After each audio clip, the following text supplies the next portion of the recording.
Guys మనం ఇంట్లో వెన్నతోటి నెయ్యిని ప్రిపేర్ చేసుకుంటాం కదా. చేసుకున్నప్పుడు అడుగుకి ఇలా పిప్ప అనేది వస్తూ ఉంటుంది.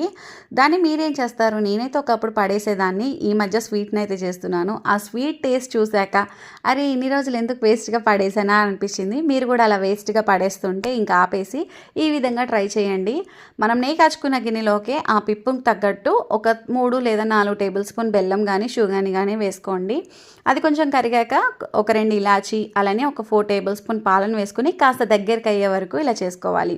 మనకి ఇది కొంచెం దగ్గర పడే కొద్దీ కూడా మంచి కొబ్బరి నూజు స్మెల్ అయితే వస్తుంది. టేస్ట్ కూడా చాలా బాగుంటుంది.